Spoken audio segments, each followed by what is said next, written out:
Pag ayaw na sa'yo, huwag mo na ipilit. I learned this the hard way.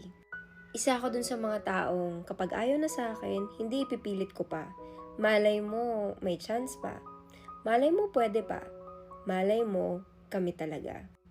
But the saddest thing about that is most of the time, you're losing yourself in the process. Na habang pinaglalaban mo siya, yung sarili mo na yung hindi mo kayang maipaglaban.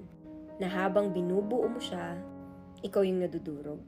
It's hard kasi most of the time ganun tayo eh. Kapag nagmahal tayo, madalas hindi natin ginagamit yung utak.